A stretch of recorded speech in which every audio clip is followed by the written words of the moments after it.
Chief Economist at CRISIL, Mr. D.K. Joshi, joins us right now on the show. Mr. Joshi, good having you. Neeraj here. Good morning.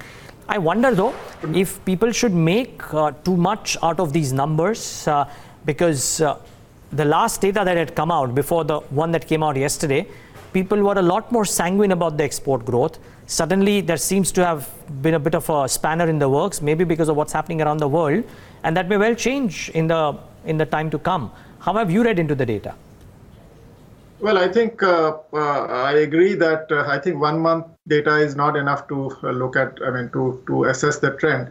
But what is also happening is that probably there could be some front loading of exports in March, and I think petering off in April because of GSP, expectation of GSP, etc. So, but overall, I think if you look at exports, exports haven't done too well in the last 4 or 5 years.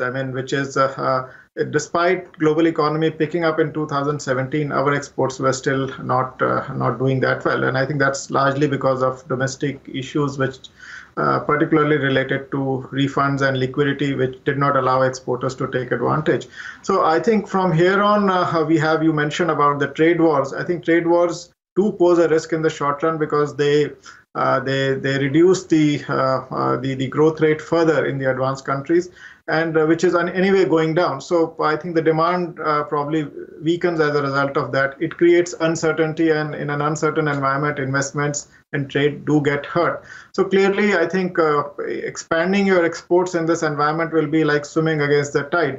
And then I think if I add to that, there are competitiveness issues. We have been losing market share in labor-intensive segments to more nimble economies like Vietnam and Bangladesh, etc. So I think going ahead in the short run, definitely there are challenges, but there could be another opportunity coming out of this trade war, which is because of the trade wars, there could be trade diversion, and India. Some of the production units could be planning to move out of China, diversify into other economies, and India would be in the radar of the economies where it could be moved. So I think if we make our policies more conducive, then we might get more. But I think in the short run, there is, I would see pain as far as the trade is concerned. How do you read the non-oil, non-gold imports, which are weakening for the last 6 months, reflecting weakness in domestic demand? And could that continue if indeed the economy continues to remain sluggish? Absolutely. I think that's a reflection of the weakness in consumption demand. Also, I think to some extent investment demand, and economy is slowing. I think the GDP data implicitly showed that the economy would, in the fourth quarter, would be expanding at around 6.5%, which is much below the trend rate of growth of India.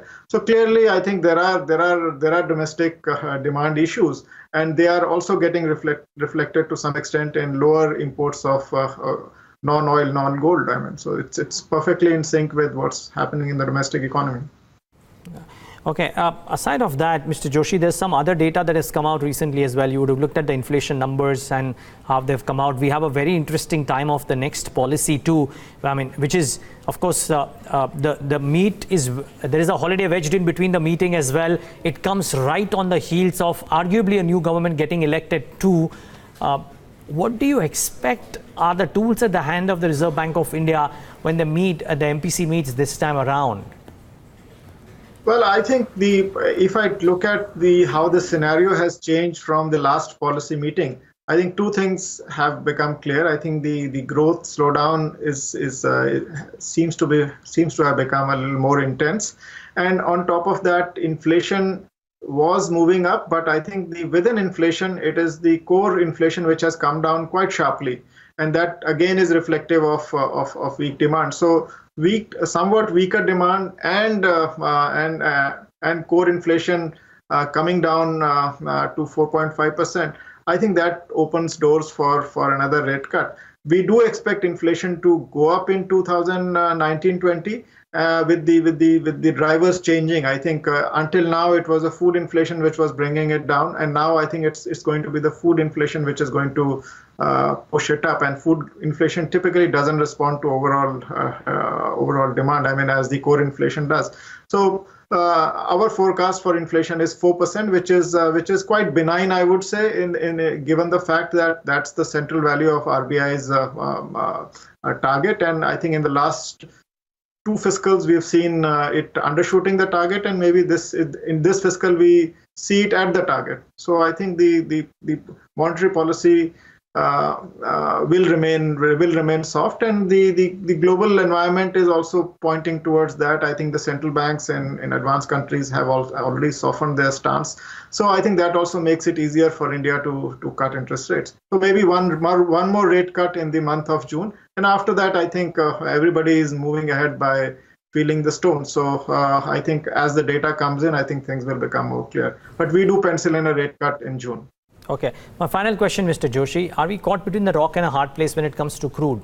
Prices, because of supply side issues, have inched up. We have an OPEC meet and OPEC plus allies meet with an assumption that doesn't do anything material and crude prices continue to stay at a point higher, at a point of time when the domestic economy is showing clear signs of weakness. Are we caught between the rock and a hard place? Well, I think I would still regard oil at 70 being a soft oil price. I mean, it's not so much of a pain. I mean, only when it goes up to 80, 90, then we start feeling the heat. And given that from the demand perspective, the global conditions are weak, so the upside to oil will not be too much. Except I think the only issue could be geopolitical, which is hard to predict and which is evolving. So from a demand perspective, from a fundamental perspective, the oil prices should not be shooting up too much. And I think I think even up to 75 is something that the economy can easily take at this juncture.